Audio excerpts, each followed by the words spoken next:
Vamos a hablar de los ingresos y en particular de los salarios. Francisco Pastrana es economista, especialista en temas vinculados al salario y la inflación. Federico Pastrana, soy Hernán Funes, junto a Vero Maslupi y Sergio Brenstein, estamos en Cadena 3. Buen día. Hola, ¿cómo andás? Buen día. Gracias por atendernos, Federico. Se renegocia ahora. El 80% de los que tienen acuerdo están renegociando en abril-mayo. ¿El gobierno que quiere bajar la inflación bajando el poder de consumo con este 1% de techo que le va a poner para homologar? Mira, la verdad que no. La verdad que no necesariamente. El gobierno sí, nosotros entendemos que está en una cruzada que cada vez es más difícil. Es decir, que el programa económico tiene fragilidades crecientes. ¿Qué significa eso?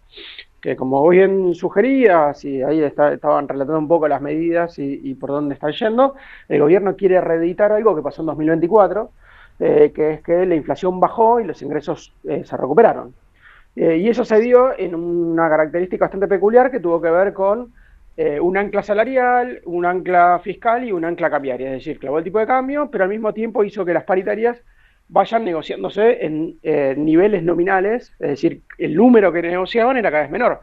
Pero como la inflación bajaba, eso no impedía que se recuperen los salarios reales.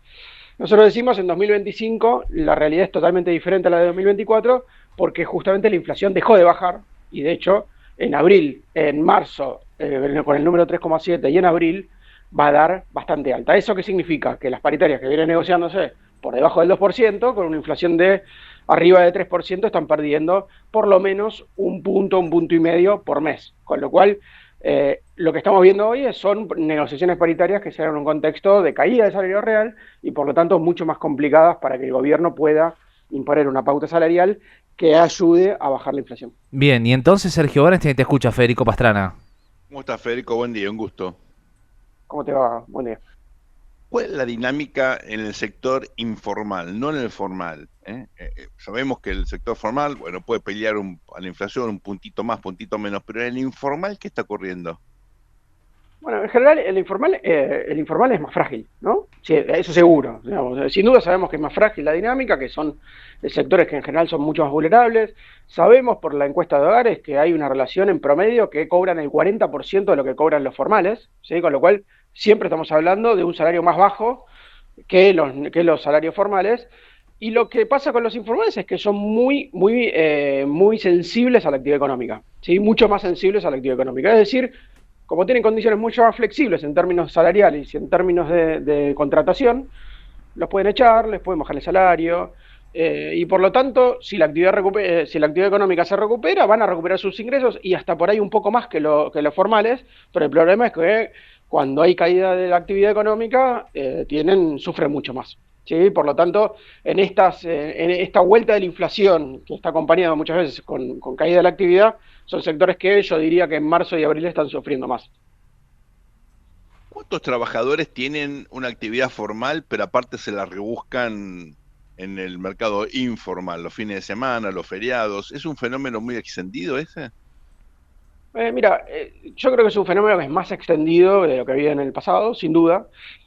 Simplemente porque cuando uno ve los números, hoy hay mucho más pluriempleo, hay actividades que son mucho más flexibles, y después lo otro que es fundamental para entender la dinámica del mercado de trabajo es que los ingresos de ese sector privado registrado, que son esos 6 millones de trabajadores, que son como los más dinámicos del mercado de trabajo, hoy tienen los ingresos más bajos de los últimos 20 años, aún con la recuperación que hubo en la segunda parte de 2024. Con lo cual estamos hablando de un país que tiene niveles de pobreza altos y salarios formales bajos. ¿Eso qué hace? Y bueno, que la estrategia de los hogares tenga que implicar necesariamente o que más personas dentro del hogar busquen trabajo o que la persona que trabaja en el sector formal empiece a buscar más trabajo. ¿Por qué? Porque ese salario que cobra no le alcanza para vivir o no le alcanza para cubrir sus necesidades. ¿Se entiende, Vero?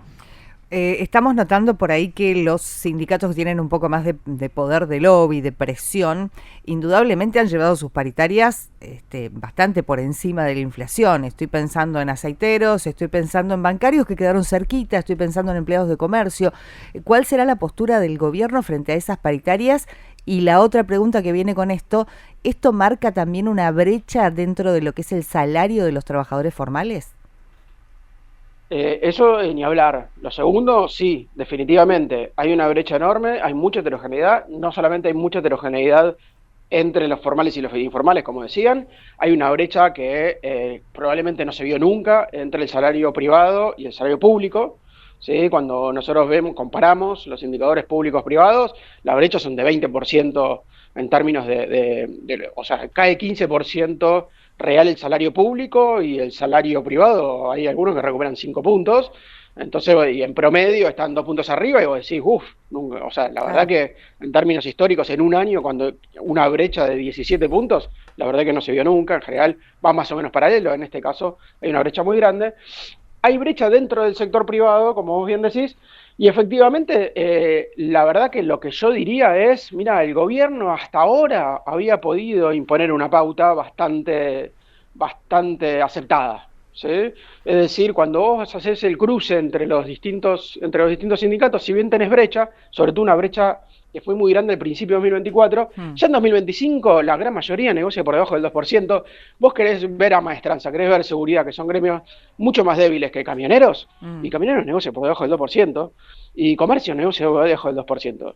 Y Aceiteros no negoció durante 4 o 5 meses, y cuando negocia para recuperar, pero tampoco estás hablando de una cosa que es despampanante y están recuperando un montón, porque sí, no es así. Es verdad. Cuando uno hace los números finitos, sí, hay una cosa ahí que se da una dinámica que de hecho nosotros lo llamamos como que bajó mucho la diferencia, ¿sí? La dispersión, ¿sí? En economía usamos un indicador que es la dispersión, y decís, che, no hay tanta dispersión como antes, ¿sí? Y eso se verifica en los datos. Nosotros seguimos 21 paritarias, las 21 paritarias más importantes, y nos da que efectivamente la dispersión bajó mucho, por producto de esto, de que están todos negociando muy abajo.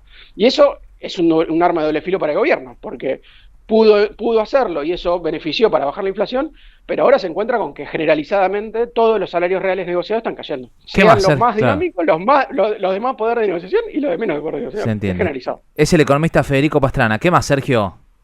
Mirando en perspectiva, los sectores más dinámicos de la economía, el sector agroindustrial, la minería, la energía, están mostrando una dinámica distinta, diferencial en materia salarial que los sectores, digamos, menos dinámicos. Bueno, hay uno que nombraste que no tiene paritarias, prácticamente todas las paritarias son muy bajitas, ¿sí? Porque es un sector que tiene una alto porcentaje de empleo negro, que es el agro, ¿no? Por supuesto, eso es sabido. Ahora, dentro de petróleo y minería, que son sectores mucho más regulados, sectores que necesitan formalidad porque tienen elevado grado de accidentes, necesitan protección, etcétera, por riesgo empresario también. En ese caso, efectivamente, son salarios que tuvieron una dinámica mucho mejor. De vuelta, no es una dinámica que está volando, pero sí es una dinámica, así como nombraron a bancarios, que está mucho más protegida y que no tuvo una caída salarial tan grande. ¿Sí? Efectivamente son sectores que, bueno, son minoritarios, por eso también pasa esto que decía, ¿no? De que la recuperación salarial tampoco es tan grande cuando uno analiza el promedio. En esos sectores, efectivamente, la dinámica salarial fue mejor que el resto. Sí. Federico, me quedé pensando en la segunda actividad que vos planteabas de los trabajadores asalariados o registrados. ¿Podemos hablar en términos bien cotidianos, bien llanos? ¿A qué se dedica el asalariado? A ver, no sé, yo por ejemplo conozco o tengo conocidos que son ingenieros que trabajan hasta las 5 o 6 de la tarde y que los fines de semana reparan generadores para vender en lugares donde el suministro de energía eléctrica no es suficiente, fundamentalmente hogareños, estamos hablando de cuestiones hogareñas. Otros que, bueno, hacen muebles. Digamos, ponen sus conocimientos en ese servicio, con la inteligencia artificial se dan maña para hacer algunos diseños, tienen los conocimientos suficientes para hacer la medida y hacen muebles a medida. ¿Tiene que ver con la propia actividad que han desplegado o con otras? ¿Una segunda actividad para no poner todos los huevos en la misma canasta? Mira, yo creo que sinceramente la dinámica del pluriempleo, siempre cuando se estudió y hasta ahora...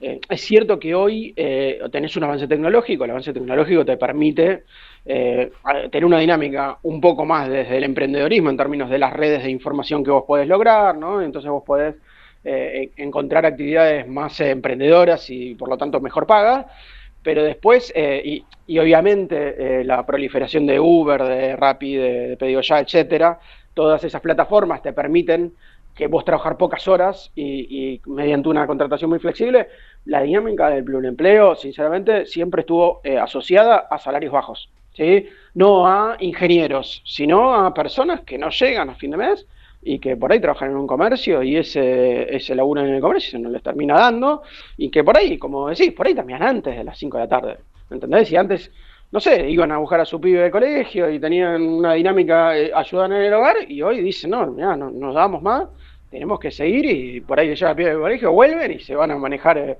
un taxi durante 3 días, durante 3 horas.